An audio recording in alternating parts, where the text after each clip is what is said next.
Welcome, ladies and gentlemen. This time on Karls Spirits, as it is September 1st, we will be celebrating the beginning of what has become one of my favorite months of the year, Bourbon Heritage Month. Now, Bourbon Heritage Month calls for a celebration of bourbon as America's native spirit, and this takes place every September. Way back in 2017, the U.S. Senate declared September '07 as National Bourbon Heritage Month. The bill, which was sponsored by Republican Senator Jim Bunning of Kentucky, passed by unanimous consent. When was the last time you heard of that happening? The resolution calls for consumers to enjoy bourbon, to do so responsibly and in moderation. The bill reinforces the 1964 Act of Congress that declared bourbon America's native spirit. And by celebrating the family heritage, tradition, deep-rooted legacy that the bourbon industry contributes to the United States. That's a quote, by the way. So how cool is that? Bourbon Heritage Month. And there are a lot of different ways we can celebrate Bourbon Heritage Month. I know a very popular one is 30 days in September, try 30 different bourbons, or 15, make one every other day. But be responsible, do it in moderation, but grab yourself a pour of your favorite bourbon. And tonight we're going to do something a little bit different in honor of Bourbon Heritage Month. We're going to do a slight taste off. Now, it's not going to be a blind tasting, as the differences for me between these two particular bourbons are fairly clear. So we're going to taste two bourbons tonight, and at the end, I'll give the Karls stars for these two pours. So first up, we're going to be looking at Peerless. This is Kentucky Peerless Small Batch Straight Bourbon Whiskey. This is one of those legacy brands that are currently being resurrected by many different distilleries. Corky Taylor, he's a retired financier from Florida, and he began the Kentucky Peerless brand several years ago, modeled on his great-grandfather's original distillery. That original distillery produced a brand that died out over 100 years ago, and it was revived as a bourbon brand back in 2019. Distilled in Louisville, Peerless first introduced a rye whiskey, and it is a highly acclaimed rye. So in 2019, that was in 2014, I believe, and in 2019, they introduced their bourbon expression. It is a sweet mash.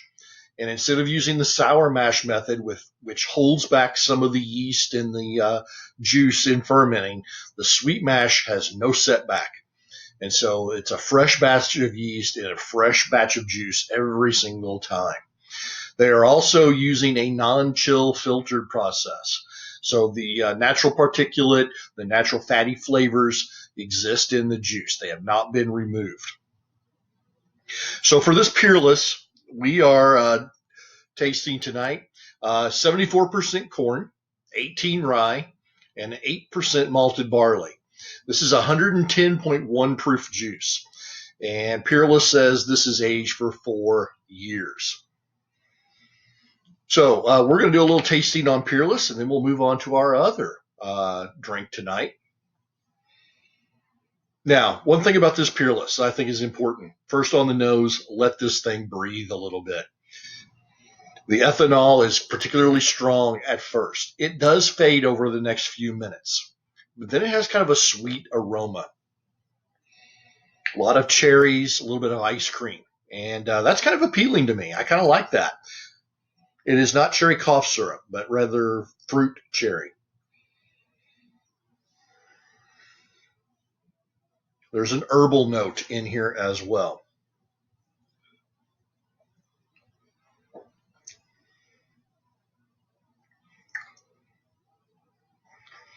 First of all, it has a thin mouthfeel. The cherry flavor carries through on the taste, but the sweetness of that doesn't. In fact, it becomes kind of a bitter cherry flavor. There's very, very mild sweets in this. It's mostly a bitter, very herbal note to this particular pour.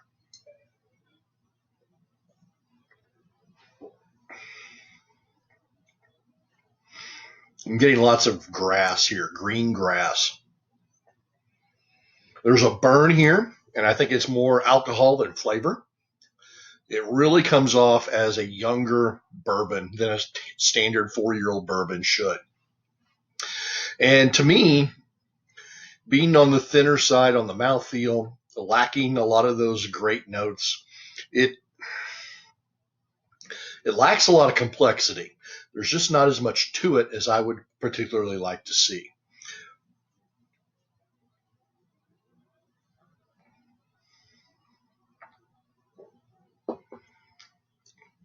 I think this is a decent bourbon, especially if they left it in the barrel a little longer, say another 2 to 4 years. I think this would be very good. It is not my favorite, but it's not my least favorite either. I'm thinking about you, Bibb and Tucker. But what I like least about this bourbon is its price point. $70 bottle. This is a pricey bottle. And it would be really hard to justify using this in a cocktail at this price. But for me, drinking it neat or on the rocks, I did try it with rocks earlier, this just doesn't do it for me.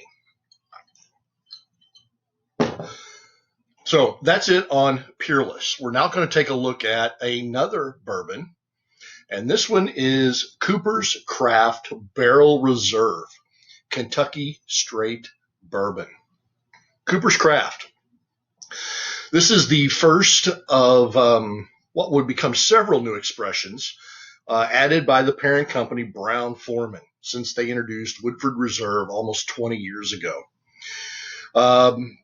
Brown-Forman also owns Old Forester and Jack Daniels, but they are also the only major distillery to own and operate its own cooperage. What's a cooperage? Well, it's a barrel making facility. And Brown-Forman started their own cooperage way back in the 1940s, and they have been making their own aging barrels since. This expression is to honor those barrel makers. That's the whole idea by the title Cooper's Craft. It's to honor the role that these people play in the making of really good bourbon. And yes, the barrel plays a major role. For this bourbon, Cooper's actually gouge out or chisel grooves on the inside of the barrel before it's charred. And according to the company brochure, this allows the whiskey to interact more deeply with the wood and creating a more robust and more complex flavor profile, end quote. So what I always think here is this one of those gimmicky bourbon stories? Does this really even matter? Is it really going to translate into taste? So mash bill on this is a fairly standard Brown-Forman mash bill. You're going to find this very, very similar to an Old Forester. You're going to find this very similar to Woodford Reserve. 75% corn, 15% rye, 10% malted barley. Bottled at 100 proof, aged for 4 years. It is a really dark amber with really thick, clingy legs. I don't know if you can tell in the light in here about the differences in color between these two bourbons. This is the Cooper's. This is the Peerless. This is a much darker. This is a bright copper. This is a really dark amber. Very, very different in appearance. Here's the bottle of Peerless. Here's the bottle of Cooper's. So I don't know if you can see that, but there is a huge difference in color.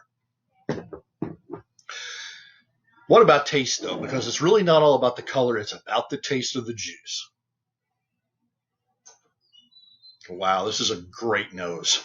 A lot of those classic bourbon notes that I really enjoy. Leather. It's overlaid with some brown sugars, some caramels, a smoky oak. Very full aromaed, full scented bourbon.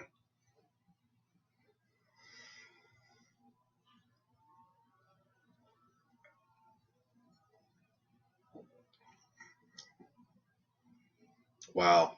Thick and syrupy mouthfeel. This is a caramel bomb from the get-go.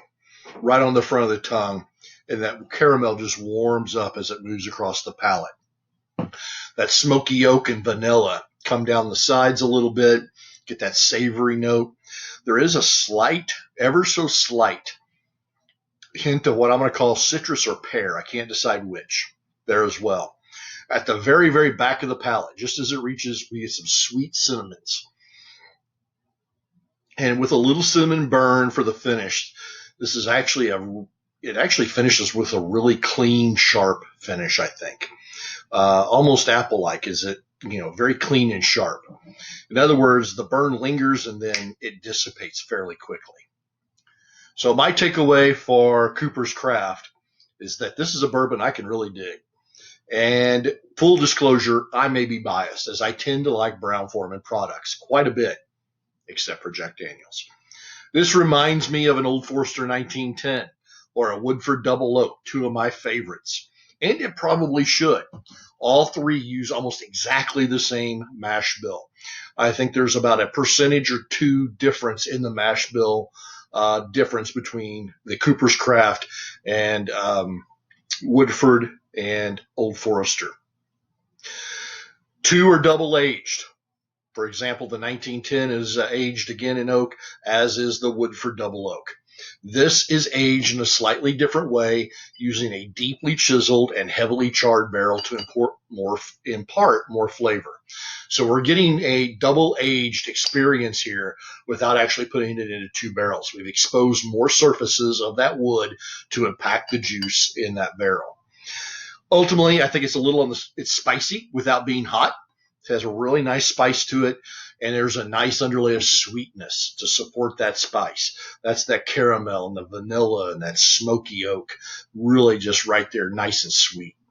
The one drawback to the Cooper's Craft is that it is not distributed in Missouri. Currently has a distribution of about 10 states. Our neighboring state, Kentucky, of course, does distribute Cooper's Craft, and that's where I picked up this bottle. A positive for Cooper's Craft, other than its taste, is its price point. And I'm going to get to that in just a moment. So for my coveted Karl Star ratings tonight, we're going to go Peerless first. Floral, kind of an atypical bottle of bourbon, atypical notes of flavor, let's say, for $70 a bottle. I'm going to give this 3.5 stars. I just don't think it has it. It's not bad, but it's not the best either. For Cooper's Craft, solid, smoky, deep, full-flavored bourbon, $30 a bottle. I'm going to give this 4.25 Karl stars. 4.25 stars for the Coopers at $30, 3.5 stars for the Peerless. Now, this is my take. Okay, everyone's tastes are going to be different. I happen to like the taste of this much better than I do this.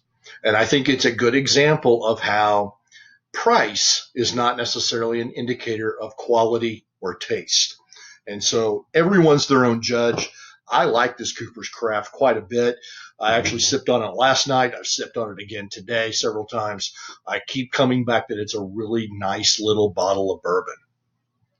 So to me, $30 Cooper's Craft, much more impressive than the Peerless at $70. At least that's my take. As always, ladies and gentlemen, I want you to stay safe, peace, and happy pours.